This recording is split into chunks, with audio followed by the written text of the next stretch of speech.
Hey everyone, good afternoon and welcome to Shocker Strong Resilience. We are 2 days early this week, and I appreciate everyone's flexibility in that. We also had a few technical glitches with getting all the content up on time, but it is slowly but surely getting there. So your worksheets are there, the discussion link is there, and then obviously the link to this is there. So I will have the submission file ready tonight, and you guys will be good to go to submit your worksheets. So, our topic this week is growth mindset, which is this idea, this mindset that you never stop learning, that we're never done growing and learning new things as students, as people, and it's I can always learn more, I can always do better, I can always be better. So when we talk about moving into a growth mindset, it's looking at challenges as opportunities. And we kind of talked about that a little bit, I think, in week 1 or 2. And that when you're presented with a challenge and it feels like it's insurmountable or like you want to give up, or it's just one thing after another keeps hitting you, one of the ways to lessen the impact of things like that is to see those challenges or roadblocks as opportunities for growth, for learning, developing a new skill, things like that.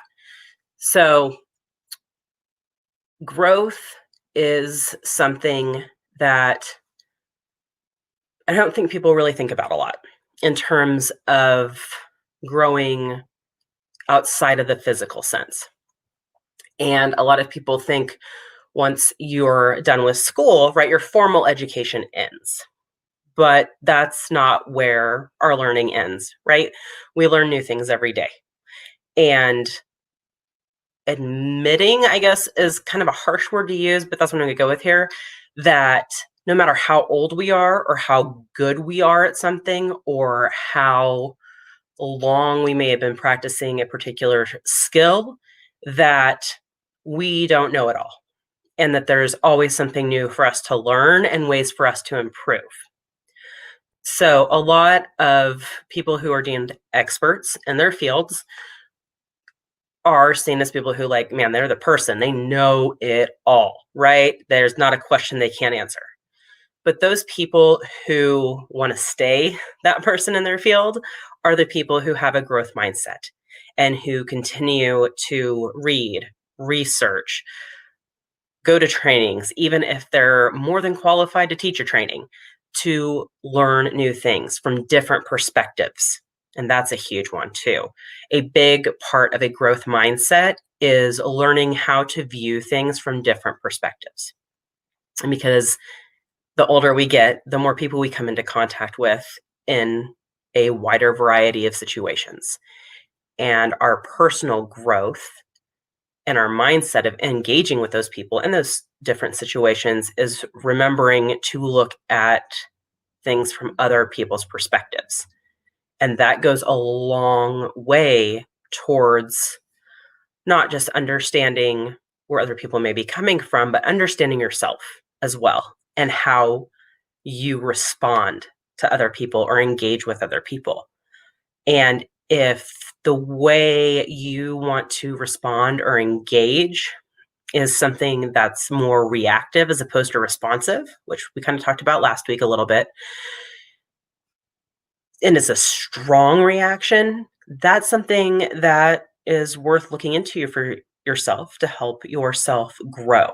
So maybe there's a topic that if somebody brings it up, it automatically makes you bristle or puts you on the defensive. And it's like automatically this discussion, is now going to turn into an argument, or somebody's going to leave with hurt feelings, or it's just not going to be productive.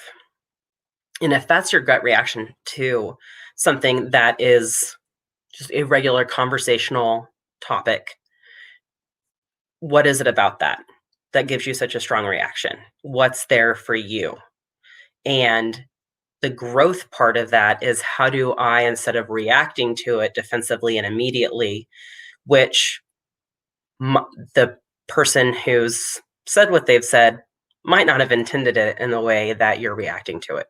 So, how do you take a step back and think about that? Think about their perspective, think about how you could be reading it wrong, and then be responsive and think through it instead of being reactive and feeling through it. And that takes a lot of growth. So, I guess the two main components that we're really talking about with having a growth mindset are considering other people's points of view, perspectives, and then also being introspective and insightful into our own stuff, and being willing to make corrections if necessary, or to build or improve a skill. And those two things, once you get them in line, will serve you very well in the long term. There's a lot of very strong opinions right now in this point in our history, and divisively so, and a lot of them.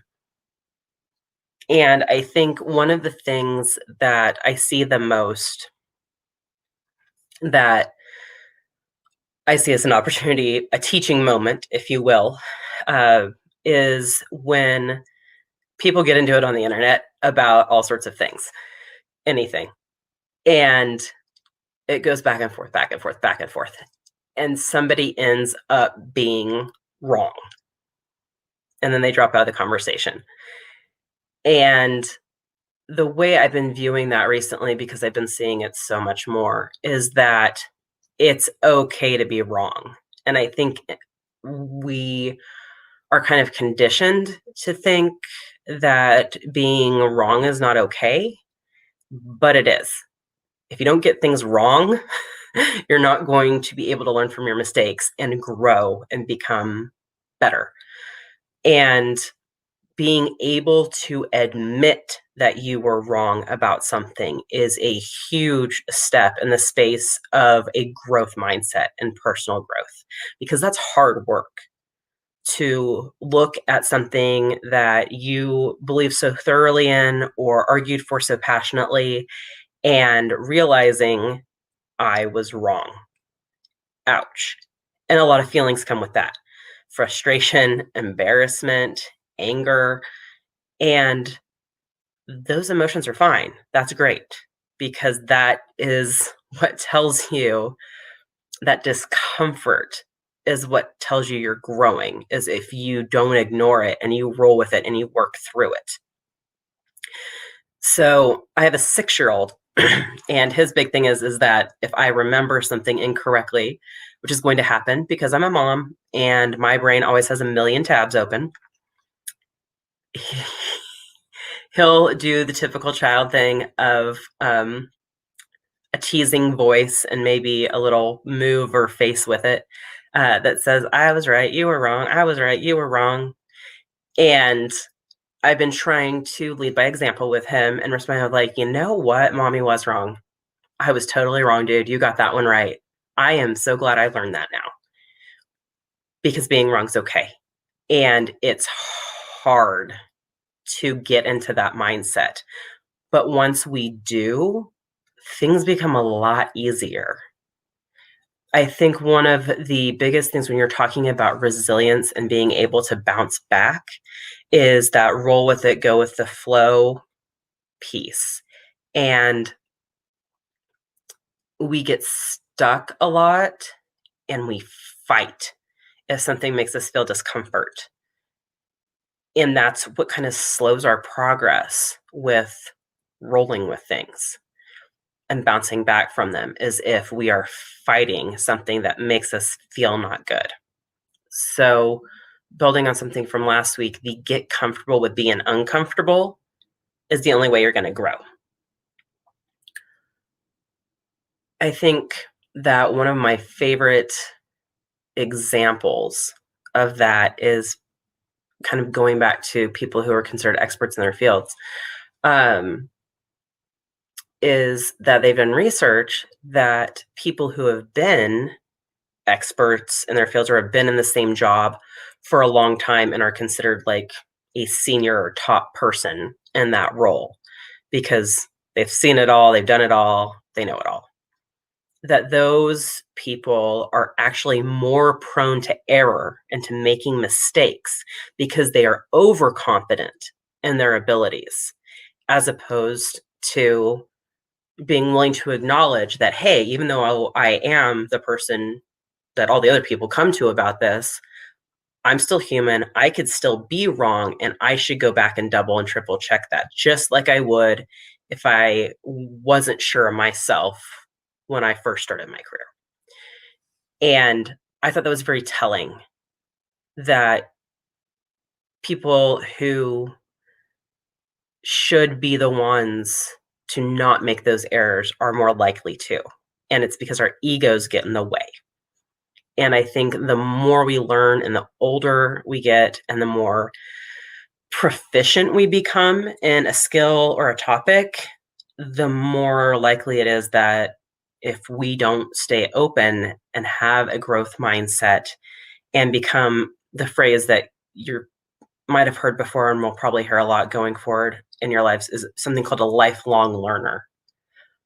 And you would hope that people who get to a level like that, where they're being consulted as experts, would be lifelong learners and would be willing to admit and look back on their work to check for error. Nothing's static in this world. Things are always changing. And what may have been true the last time you did something, even if it was just yesterday, might not be true today.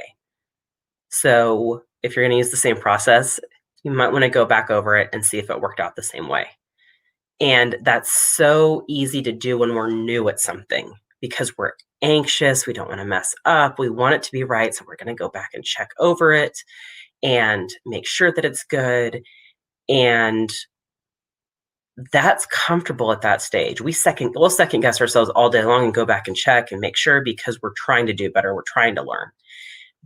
But that's what we want to keep, even as we learn more and we get more proficient and we have more knowledge and we feel more comfortable, is to always keep that anxious first try, first attempt, novice kind of mentality in the back of our head a little bit that says you still need to check. And that makes people, again, uncomfortable, so uncomfortable. The thought that you could be wrong, that you could make mistakes, that you might have to ask for help, that you didn't plan for everything because life is that way and you can't plan for everything. But a lot of people in a lot of high stakes jobs, part of it is planning for every contingency, everything that could go wrong. But we're human and we absolutely could miss something. And having a growth mindset is recognizing that and knowing that having a second, third, fourth, 10th pair of eyes on something is more effective than trying to go it alone and being like, well, I probably missed something because I'm human. Sometimes we don't have a choice and that's where it is. But if we have team members, friends, classmates, coworkers, whatever, that we can consult and be like, hey man, can you look over this for me? Like, I think I got this right. I think I got it down, but I don't want to be missing anything, right? Being open to that kind of feedback and knowing that someone could catch a mistake is another way to open yourself up to a growth mindset and to keep that open, is always being receptive to feedback. And when we talked about last week, coping and staying in the present moment, we talked a lot about how it's okay to ask for help and it's okay to accept help. So just because you are the most knowledgeable person in your work group in class, or because you are the more senior position in your group or team at work, doesn't mean that you don't need or couldn't use the assist of somebody else.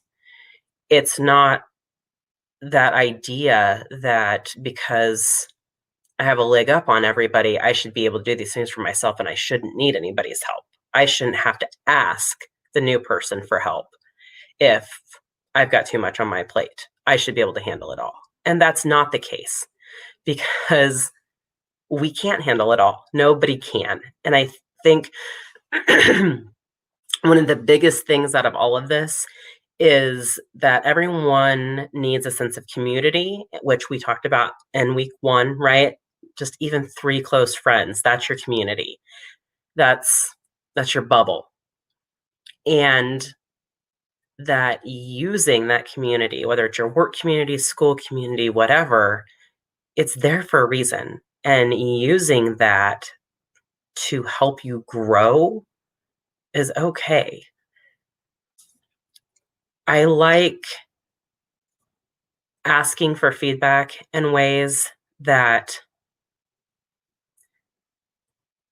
makes it sound like I don't, not that I don't need help, but that I've considered things, right? Because there is a difference in asking for help for someone to give you feedback and work you've already done, and not really doing a whole lot and asking somebody for feedback because you want them to do the work kind of for you without acknowledging that that's what you're asking.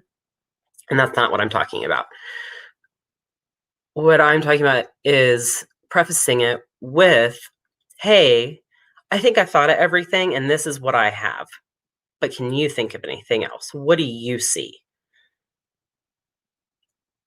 That's a way that you can ask for help or for feedback that for some of us who maybe we've had an experience with a boss or an instructor in the past that's been more reactive or judgmental in terms of their responses of like, well, why didn't you think of that? Or what, did you just rush through this? You couldn't think of everything? Some of us have had those experiences, and it makes us a little skittish when we ask for help or we ask for somebody to review something. And asking it in that way kind of protects our ego a little bit if we've had those experiences or if we're still in the growth process of learning to be wrong and being comfortable with being wrong or having missed something. So there are ways to ask without maybe fully feeling like you have to hand it over to somebody else, I guess is what I'm saying.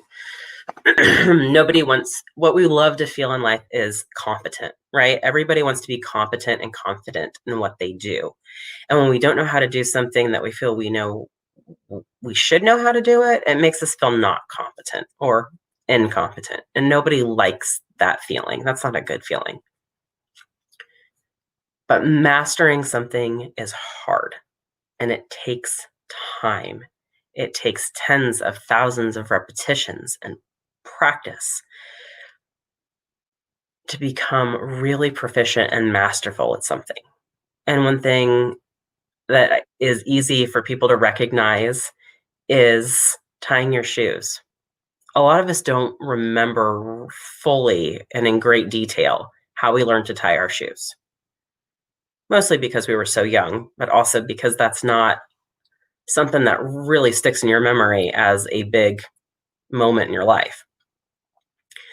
But we know how to do it. Every time we put on a pair of shoes with laces, we don't even think about it now. It's automatic that we just tie our shoes because we've been doing it for years. And that all adds up to tens of thousands of repetition. And nobody thinks twice about how to tie their shoes now. It's like, we've got this down. If I thought about it and I really focused on it, I'd probably mess it up. And that's what we want to get to with a growth mindset is that thousands of repetitions and that self-talk. Positive self-talk is a huge thing. And if you don't know what I mean by self-talk, it's the little voice in the back of your head that, or the, the angel devil on your shoulder, like in the old cartoons, that kind of guides you, I guess you could say, or impacts you. So when we talk about positive self-talk and we're asking someone to review something for us, the positive self-talk is if they find a mistake or if they think of something I didn't think of, it's going to feel uncomfortable, but it's going to be okay because I'm going to learn something and then I'll know to consider that or look for it next time. And it's telling yourself that while you're awaiting feedback or the response, that positive self talk. And that takes training to get into, to remind yourself. But once you do and you've done it over and over and over, that becomes your internal voice and it becomes automatic and you don't even think about it. But early on in our lives and school and careers, the self-talk that we have in our head is oh my gosh, they're looking at, they're going to find stuff that's wrong. It's going to be awful. They're going to hand that to me. It's going to be all marked up and they could have done such a better job. I shouldn't have tried. All this negative self-talk from our anxiety, worry, potentially bruised ego.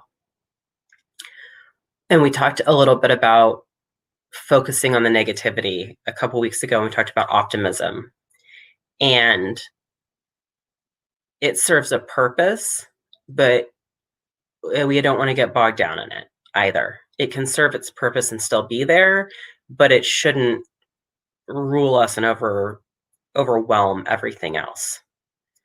So the consideration of I may have made mistakes, it's in there and I will learn how to correct it. Even though it might feel uncomfortable, it's still positive self-talk. And that's what we're going for. The more you grow, the more you're going to positive self-talk, and the more that's going to become second nature. One of the things I talk to my kids, well, my 6-year-old, because the 1-year-old, he doesn't know what he's doing. He's 1, so everything was just new and exciting and cool. But my 6-year-old, one of the things I talk to him about is that it's just like it's okay to be wrong, it's okay to make mistakes. And he started kindergarten, so he gets frustrated when he makes mistakes with things. And he'll say things like, "Oh, I'm so stupid," or, "Oh, I got that wrong. I always get that wrong. I can't do this." And some of it, he's being melodramatic, and it doesn't come out as though it seems sincere, deep, or heartfelt. But it still matters because we still hear ourselves talk and say stuff like that out loud. So what we've been working on is saying, "Oh, man, look at that. Oh, I can't believe, oh, that's a bad mistake. Oh, I messed that up." But then following it up with, "Everybody makes mistakes. It's just a mistake. That's an easy fix." And if he can't figure it out, asking for help. "Mommy, can you help me with this?" And even for a 6-year-old, the idea of asking for help was hard because he's just now becoming independent with a lot of different things, and he doesn't want to have to ask for help. But we're trying to start early on and let him know it's okay to ask for help. It's okay to make mistakes because a lot of us didn't grow up with that. A lot of people grow up with thinking that they have to be perfect or that things have to be right all the time and that you do and do and do and do until it's right. And that's fine when you're talking about practicing. But if we're talking about something that somebody's expecting to be done right the first time when you have no experience in it, but that's always the expectation, that's a little bit rough. So it'd be like expecting my 6-year-old to tie his shoes right the first time, even though I've shown him over and over how to do it. It's not fair. So this week, there are 3 exercises. One is watching a TED Talk video, and then the other one is a follow-up question about the TED Talk video. And then the third one is unrelated to those other 2. And what I'm really looking forward to is the answer to number 2, which is, what are your feelings about the TED Talk video? And a lot of people, when they read questions like that, like, what are your feelings about this, or what are your thoughts about this? They use those 2 terms interchangeably. And that's not what I want to do here. Because when we ask people, like, how do you feel about that TED Talk video? They may provide you with their thoughts on it. Well, I thought when the speaker did this, that they made a really good point. That's a thought, it's not a feeling. And so, if you're doing the worksheets for this week, what we're really looking for when it says, how did you feel about that TED Talk video? I mean, what emotions did it elicit in you? Did it make you uncomfortable? Did it send up a red flag because you're like, oh, I do that thing. That's going to impede my personal growth? Or is it, oh, hey, I do that thing. Cool. I already do something that's kind of on track of what this new skill I'm trying to learn. And what's the feeling that's associated with that? Is it relief? Is it joy? Is it anxiety? Is it, again, that discomfort? It doesn't have to be a really strong feeling. Just pay attention to the emotions it evokes in you when you watch it instead of your opinion and what you think about it. Not that your thoughts and opinions aren't valid on that. I want to hear those too. That's great. But having a growth mindset is so personal and so deeply connected to our sense of self and our egos that I really want to focus on those feelings. Because when we avoid criticism or feedback by not asking for it or asking for help or review, we're protecting ourselves from having a feeling, an uncomfortable feeling. And maybe that is embarrassment, or maybe it's feeling kind of lost or disconnected because you don't know how to react to being told you've missed something. And we see that a lot with people who are exceptional at something, that they've never made a mistake or they've never lost at a certain thing or been wrong at a certain thing. But then the first time they are, it is almost destroying. It's like soul wrenching. It crushes their sense of self. And that's hard to come back from. And I think a good example of that, if anybody's familiar with this, is the MMA fighter Ronda Rousey. She's the first women's UFC champion. She has a gold medal, an Olympic gold medal, or maybe more than one in judo. She's the best in the world at what she did at that point in time. This is a few years past. And the first time she lost a match, and I believe it was a title match that she lost, her reaction and what happened with her kind of destroyed her a little bit. At least that's what I saw. And it was really interesting to watch someone who's so strong and determined kind of crumble like that, because it was like she didn't know how to lose and how to be wrong about that, the possibility of losing. And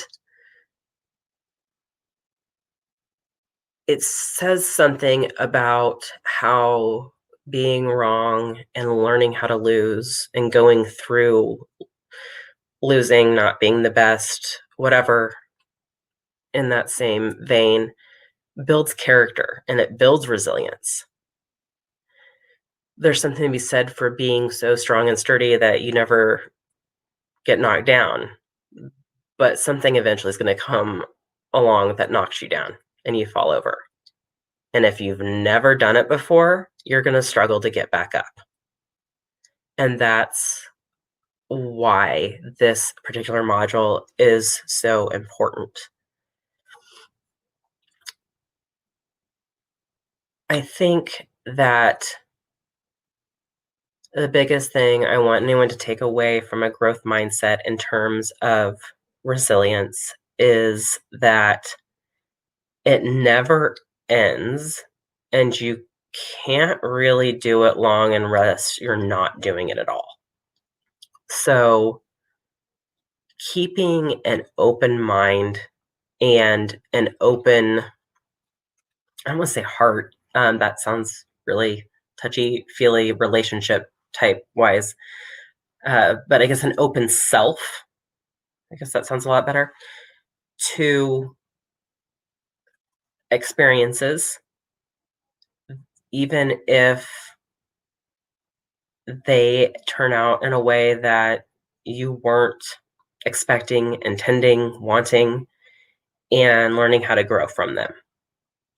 No one goes into any part of their life being like, I want to do badly at this. I think I want to fail today. I want to struggle. We never go into situations like that, but we should always be prepared for that to be the outcome because it's a reality. None of us can fully predict how anything's going to turn out, regardless of how knowledgeable or well prepared we are. So, what I used to tell my teenagers that I worked with was to hope for the best, but prepare for the worst. And whichever turnout it was, which is probably going to be something in the middle because that's usually where things land, they're not usually on the extreme. Whatever that is, be responsive and not reactive. So this was a short lesson this week. That's all I got for today. Our next week's topic is acts of generosity and kindness. I may have switched the order of those words on you guys. And we will have a guest speaker to talk about that and how it built his resilience in overcoming difficult situations.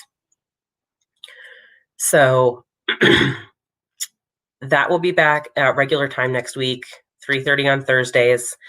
Don't anticipate any of our other sessions will be moved to different days.